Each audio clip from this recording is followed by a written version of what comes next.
Assalamualaikum warahmatullahi wabarakatuh. Perkenalkan, nama saya Aulia Safira. NIM E2019-3107 akan menjelaskan tentang sistem informasi akuntansi. Sistem informasi akuntansi adalah suatu sistem dalam sebuah organisasi yang bertanggung jawab atas penyiapan informasi yang diperoleh dari pengumpulan dan pengolahan data transaksi yang berguna untuk semua pemakai, baik dalam maupun luar perusahaan. Banyak pihak berkepentingan terhadap informasi keuangan suatu perusahaan. Ada dua kelompok yang berkepentingan dalam sebuah perusahaan, yaitu yang pertama ada pihak internal dan yang kedua ada pihak eksternal. Keduanya mempunyai peranan yang sangat kuat dalam menentukan pertumbuhan perusahaan, terutama pihak internal yang terlibat langsung dalam pengelolaan keuangan.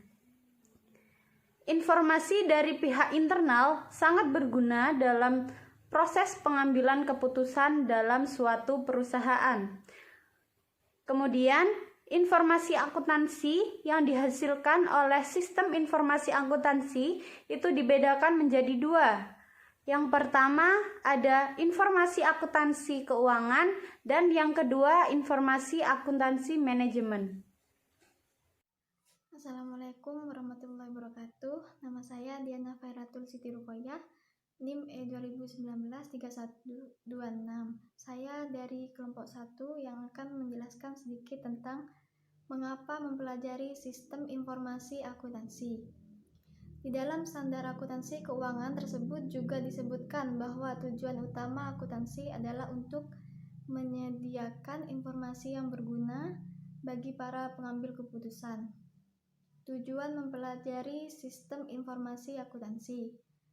Yang pertama yaitu memahami konsep-konsep yang berhubungan dengan siklus-siklus transaksi dan struktur pengendalian internal. Yang kedua, menggambarkan struktur organisasi fungsi sistem informasi akuntansi dalam suatu organisasi. Yang ketiga, membahas aplikasi-aplikasi teknologi informasi suatu organisasi. Yang keempat, karakterisasi pengembangan sistem informasi akuntansi.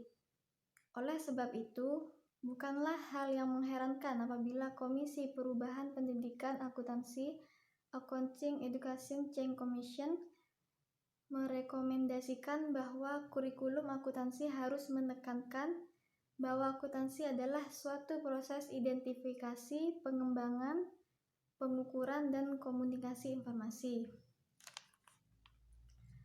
Peranan sistem informasi akuntansi dalam dunia bisnis yang kompleks mungkin menggunakan beratus-ratus tenaga kerja, mulai dari perencanaan, pembangunan, direktur pemasaran, sampai kepada bagian kebersihan.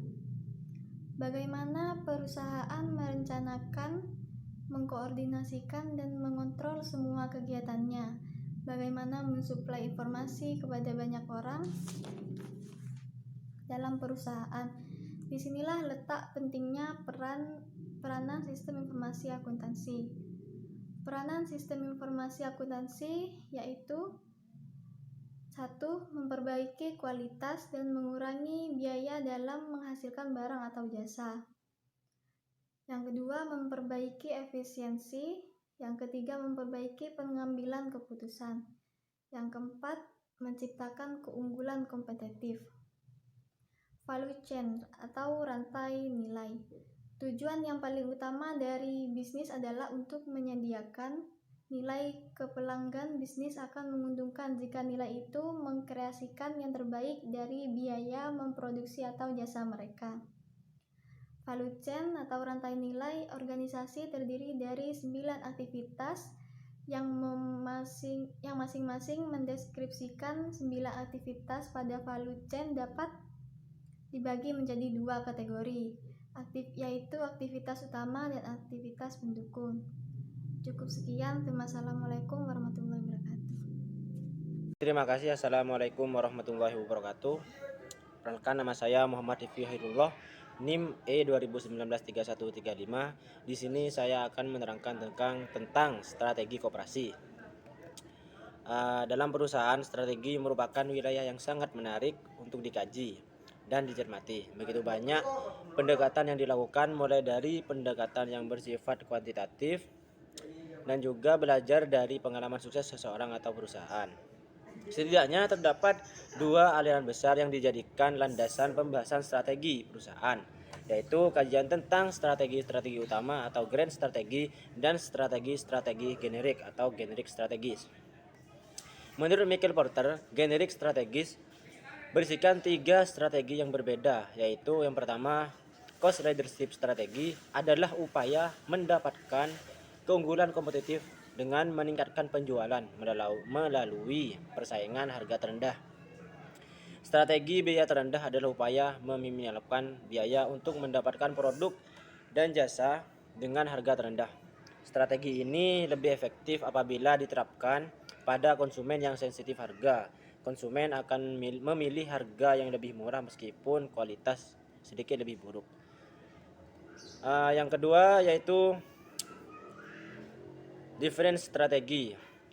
Diferensiasi melibatkan upaya memproduksi produk atau jasa yang berbeda dengan lebih unggul dari para pesaing. Strategi ini sangat tergantung kepada kondisi alam industri, produk atau jasa itu sendiri, tetapi biasanya melibatkan fitur, fungsi, daya tahan, dukungan, dan juga citra merek yang dihargai oleh pelanggan.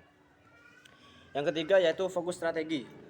Fokus strategi atau bisa juga disebut strategi segmentasi adalah suatu strategi yang meningkatkan keunggulan kompetitif dengan menerapkan kedua strategi sebelumnya, bukan pada pasar secara umum namun untuk segmen pasar yang lebih kecil dan spesifik.